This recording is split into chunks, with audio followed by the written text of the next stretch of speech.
Enthalpies of formation. I'm going to go ahead and let you read these first two paragraphs to yourself. So pause this and take a moment to read those.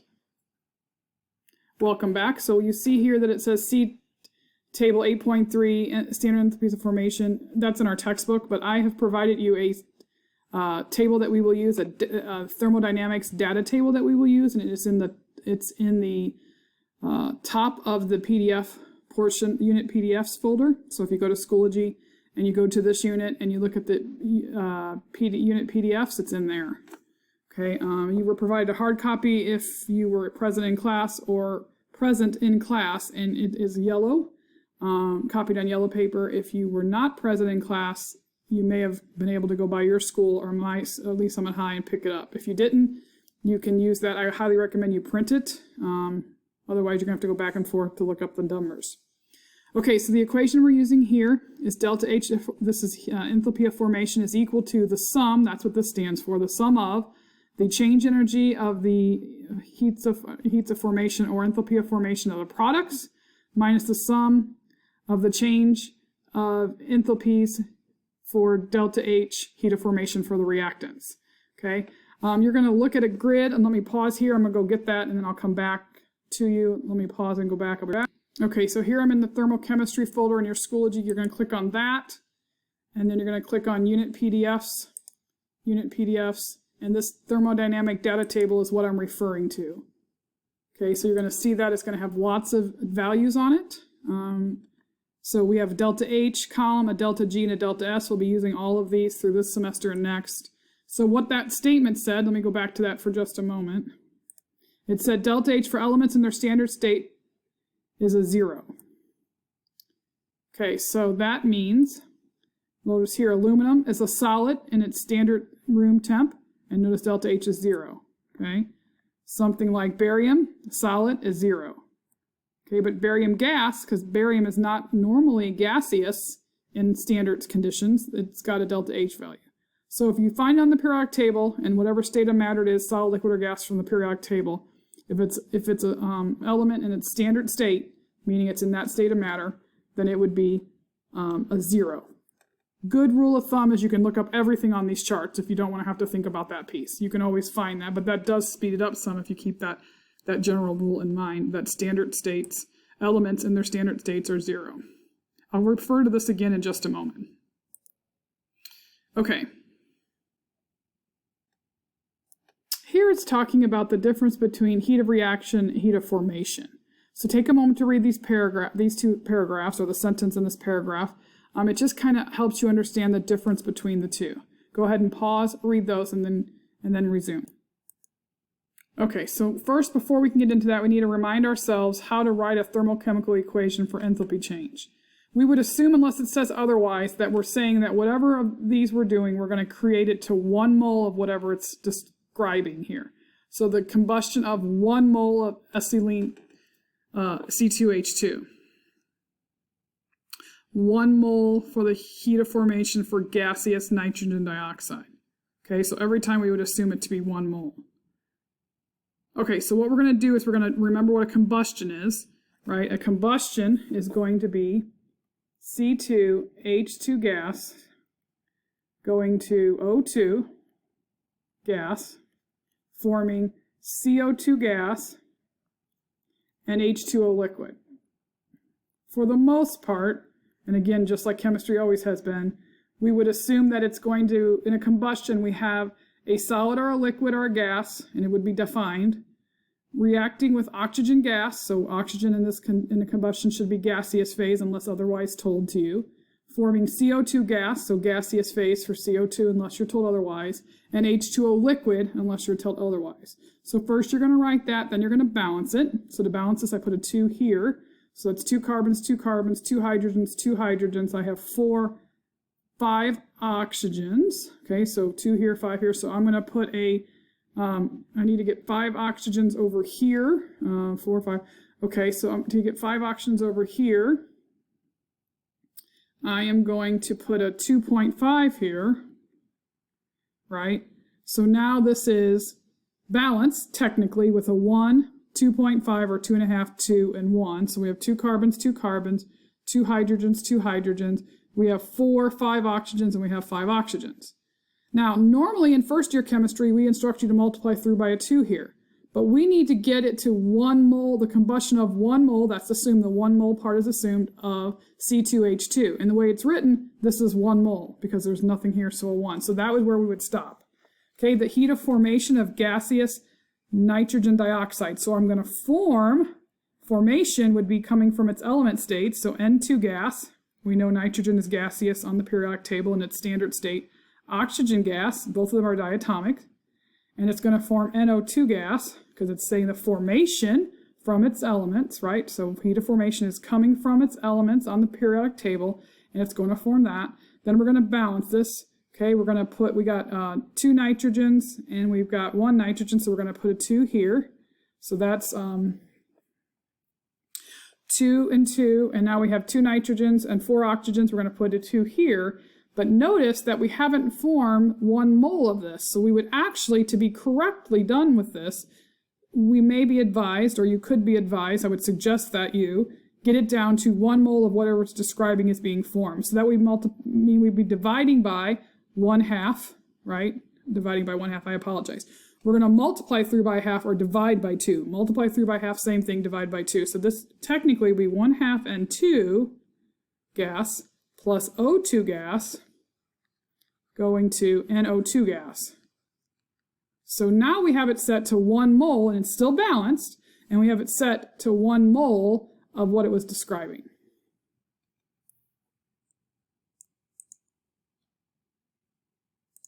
Okay, it says a solution from solid lead nitrate. So a solution means aqueous, AQ. So we're going to take solid lead nitrate,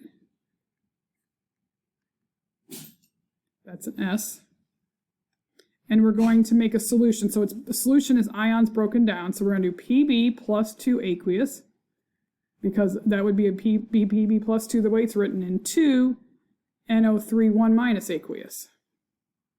So that's AQ. So NO3 is the ion here, and Pb is the ion there. Okay, and so it says in this chemical equation, for every 1 Pb for lead nitrate, there's 2 nitrates. So for every Pb2, there's 2. That's how I got that, and notice it's balanced. Okay, and it's set to 1 mole of this. So this is how, and this, remember, this is an S. Okay, this is how you would do a solution. Formation, okay, that's again where we're doing P plus Cl2 goes to Pb, not Pb, sorry, PCl5, I can't read today. So this is going to be solid, and this is going to be gas, and this is going to be gas, okay? If you're not clear on the state of matter, you can look them up. For the most part, you should be able to know what most of those halogens are in the liquid phase, and then you have, most of the halogens are in the gaseous phase. You have bromine for a liquid, mercury for a liquid, noble gases are in the gaseous phase, and then most of the rest of ones are solids. But if you're not sure, you can look it up on the periodic table. So halogens and noble gases are gases, bromine is a liquid, mercury is a liquid in standard state, and most everything else is a solid, with a few of the other exceptions like oxygen and whatnot. So you can look those up on your periodic table. Okay, so here we're going to then balance this, right? So we're going to put a 5 here, and a 2 here, and a 2. So now we have 2 phosphorus, 10 chlorines, 10 chlorines. But remember, it has to be set to 1 of these. So this would be technically P plus 5 halves Cl2 goes to Pb, I keep wanting to make that lead, PCl5 gas. I multiply through by 1/2 or divide it by 2 to get that there. So then now this is set to 1 mole. Oops, that should have been a gas.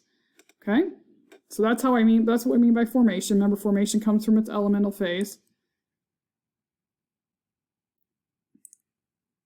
So this example matches up to 35 in your homework, 35 in your homework. I do need to mention for 35C, it talks about the neutralization of sodium hydroxide and hydrochloric acid.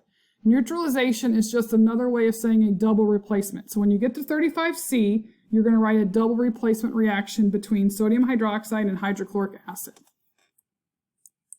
Okay, so let's look at how we do this. So if you notice, up until this point in our unit, we were just given the delta H value.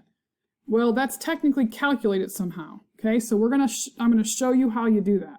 If you remember, we used that formula a few slides ago. Let me go back and remind you of that.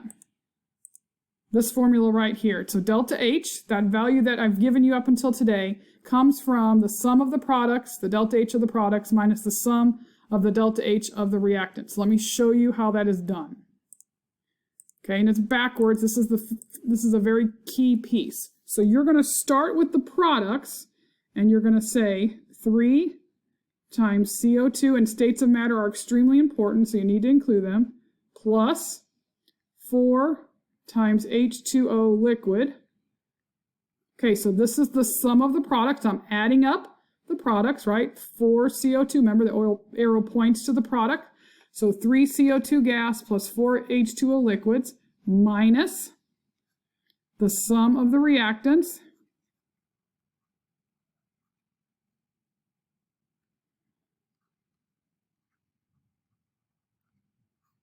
Okay, so what I've done here is I've put last first and first last, right? So the sum of the products, these are my products, 3 CO2s, 4 waters, liquid waters, minus 1 C3H8 gas plus 5 O2 gas. Okay, so that's what you start with. You will need to show this for credit. If you neglect to put this in a calculation, you may not earn credit even if your answer is correct. So you need to always show this in your answers. So now we got to go to that table that you can still see a little bit right here. Okay, and we're gonna look up the things that we need to. So we're gonna start with 3 CO2 gas. So you're gonna notice these are set up by elements, right? So I'm looking for carbon. Right now, carbon, CO2 gas is right here, CO and CO gas. Be very careful to grab this. And now remember that the first column is delta H. That's all we're looking at in this unit is the delta H column. So I'm going to find CO2, and it has to be CO2 gas. Notice I have CO2 gas and CO2 aqueous. I got to pick the correct one. Correct state of matter. CO2 gas is negative 393.5. So we're going to come in here and we're going to say 3 times negative 393.5 plus 4. Now we need to go find liquid water. So we're going to look for hydrogen.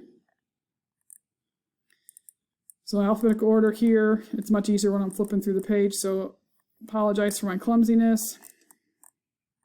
I know where to find them on the pages, but I'm flipping through the screen. Here we are, here's our H's. So,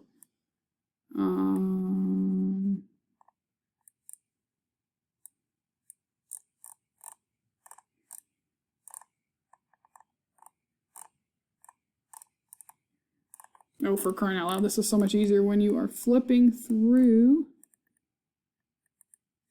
the paper. Here we are. There we are. Took a minute to find it. Okay, here's H's for hydrogen. So I'm looking for liquid water.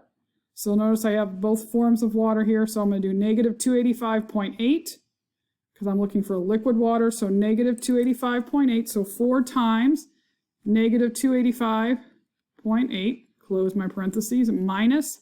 Now, if you have a hydrocarbon, remind you of a hydrocarbon, it's a carbon and a hydrogen piece, could have other things, but if it has multiple hydrogen carbons together or just carbon and hydrogen together, it's going to be a special place, a specific place, not special, but a specific place on this data table. So it's going to be in the very back. So all your hydrocarbons are dead last on this sheet. You can see them starting to form right there. So I'm looking for C3, I forgot already, C3H8, I think, C3H8 gas. So I'm looking for C3H8 gas. It's right here, negative 103.8. So that's going to be 1 times negative 103.8 plus 5 times 0. Now, you don't have to know that oxygen is in its standard state is a gas. So standard state oxygen is a gas. So it's going to be 0. But if you don't want to worry about when to do that or not, you can just go find O's in the O's and go find oxygen. There we are. And you will see that it is a 0, in fact, for delta H, and it's because oxygen is a gas in a standard state. Okay, so you can either look that up or not. So now we're going to come up with this math. So what I'm going to do is 3 times negative 395.5 plus 4 times negative 285.8. Okay, and I'm going to get some values for that. So let me crank those out for you. I'm going to get negative. Let me grab the right question. I almost grabbed the wrong one.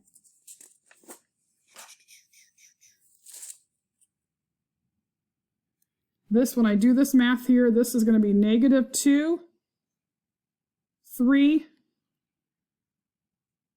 23.7 minus, and this side is going to be negative 103.8. So then I'm going to finish up this math, negative 2323.7 minus a negative 103.8, and I should get a delta H value of negative 2219.9, and technically it's going to be kilojoules per mole. Negative 2219.9 kilojoules per mole. So here it is cleaned up in print format. So you can kind of see what I did. I used the asterisk as my times symbol. Okay. So the next question, or part B of question 20, says, what is delta H for the formation of 41.21 liters of CO2 gas if the density of CO2 gas is 1.98 grams per centimeter cubed? Okay, so it's telling us that delta H for this is what?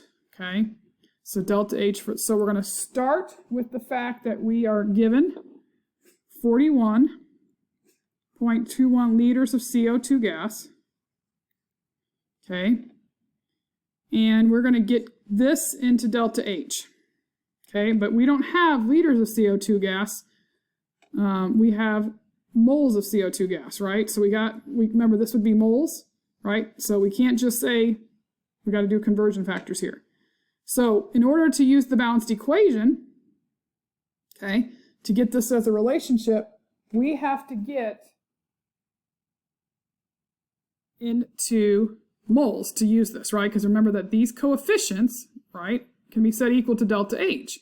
These coefficients, in this case, 3 moles for every negative 2219.19, because we're formation of CO2. And this is showing, the way this is written, this is showing CO2 gas being formed. So we know we're keeping it forward, so we're going to keep our sign as we compare 3 to delta H as a negative, because it's written with what it says here, the formation of CO2, right? And this is showing CO2 being formed, so we'll keep our sign of delta H to be negative, and we'll relate 3, because of CO2, we're talking about CO2, 3 to negative 2219.9, that number we got just a moment ago, right? So we got to get rid of liters, because we got to get to moles to be able to build this relationship, right? Well, we know that the density is 1.98 grams goes on top for every centimeters cubed. So this is kind of related to the first unit that we did, where we got to think about density. Part of the reason why I do that then, right?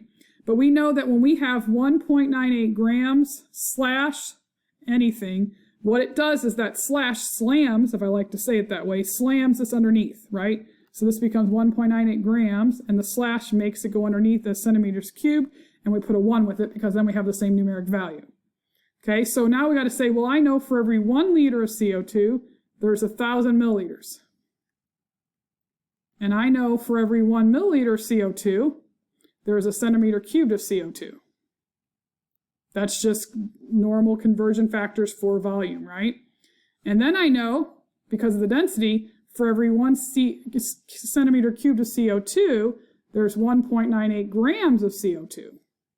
That's from the density, right? And I know then I can get grams of CO2 to 1 mole, because of my periodic table number, right? So I can figure out my periodic table number of CO2, and I know that is 44.01, because I took 1 carbon and 2 oxygens, right? Then I can say, for my balanced equation, 3 moles of CO2, so now we're relating the thing we just did in the last part of our unit, right before Hess's law, equals negative 2219.9 kilojoules. Okay, and this relationship here is the new skill we learned in this unit, that we can relate the coefficients to the delta H. And if it's in the same order, delta H sign stays the same. It was in the correct order. The way it was asked about was formation. This is just showing CO2 being formed, so we keep our delta H negative. So now we're just going to do all this math, multiply numbers going across the top, multiply numbers are going across the bottom, and divide the 2. And you should get, with sig figs, which we don't really need to worry about sig figs, but to be honest with you, I don't have anything but the sig figs already pre-calculated. Let's just go through. I'll do it really quick on my calculator. 41.21 times 1,000 times 1.98 times 2219.9 negative, that's equal. So I like to multiply across the top, then I'm going to divide by the 4401, hit equals, and divide by 3 and hit equals, and I get this number on my calculator, if I may. I get, just scratch this out, I get a negative 137.19. Now I'm not doing sig figs here, but we haven't been doing sig figs this year, but it may be sig figs are required depending on the year. So if you're listening to this and you know you're supposed to be doing sig figs, please do sig figs. It'd be 137.0000, by the way. So, and this would be kilojoules for our unit. Okay, so this is my final answer if I'm using 2 places past the decimal. That's what we've been doing this year of 2020, 2021. So if it's a different year, you may be needing to round this to proper sig figs.